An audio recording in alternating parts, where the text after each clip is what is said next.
اعوذ باللہ من الشیطان الرجیم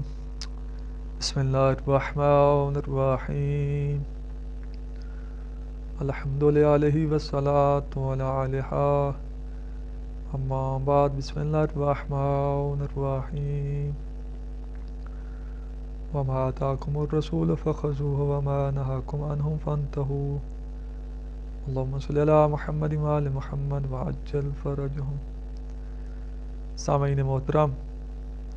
امید کرتا ہوں کہ آپ سب خیر و عافیت سے ہوں گے اور دعا گو ہوں کہ اللہ رب العزت تمام مومنین کو اپنی حفظ و امان میں رکھے۔ سامعین محترم، سب سے پہلے حمد ہے اس پروردگار کی جس نے ہمیں انسان بنایا اور انسان بنانے کے بعد محمد و آل محمد کا محب بنایا ان کا موالی بنایا۔ ناظرین محترم، کچھ چیزیں ایسی ہیں کہ جو حقیقت میں جن کو اگر بندہ آنکھ کھول کر اور تعصب کی عینک اتار کر اگر بندہ چیک کرے تو اس کا اسلام سے ذرا برابر بھی تعلق نہیں ہوتا، کیونکہ اللہ تبارک و تعالیٰ نے فرمایا کہ جو رسول دے تم لے لو اور جس سے روکے رک جاؤ۔ یعنی اللہ تبارک و تعالیٰ نے رسول خدا کو مرکز بنایا ہمارے لیے کہ جو میرا حبیب تمہیں دے دے وہ لے لو اور جس سے روک دیں رک جاؤ۔ اور پھر اپنے حبیب کے بارے میں فرمایا کہ وما ینطق عن الہویٰ، یہ نطق بھی نہیں کرتا، یہ بولتا بھی نہیں ہے مگر جو میں چاہتا ہوں، یعنی اپنی مرضی سے نطق بھی نہیں کرتا۔ خوب، تو پھر فرمایا کہ جو دے لے لو جس سے روکے رک جاؤ۔ تو اسی طرح اب ہمیں چاہیے کہ رسول خدا کی پیروی کریں، رسول خدا کے پیچھے چلیں، رسول خدا جس چیز جو ہمیں دی ہے وہ لیتے جائیں، اس کو مانتے جائیں، اس پر عمل کرتے جائیں، اور جن چیزوں سے رسول خدا نے روکا ہے یا جو آل محمد کے گھر سے چیز نہیں نکلی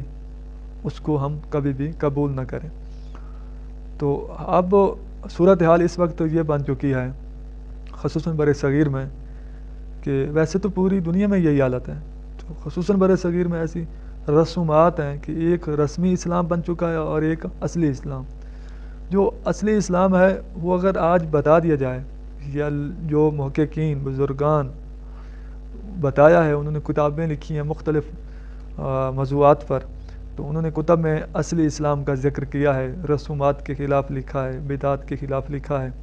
کیونکہ بدعات کے خلاف تو بہت کچھ معصومین نے بولا۔ معصومین علیہ السلام نے بدعت ایجاد کرنے والے پر لعنت کی ہے، جو پیروی کرتا ہے اس پر لعنت کی ہے، یعنی بہت کچھ سختی کے ساتھ بدعت سے روکا گیا، کیونکہ ہمارا جو مذہب ہے مذہب شیعہ یہ قیاس اور بدعت کو یہ قبول نہیں کرتا، اس میں قرآن اور حدیث ہی حجت ہیں اور عقل حجت ہے، تو اس میں یہ جو ہے قیاس تو یہ قابل قبول نہیں ہے۔ خوب، تو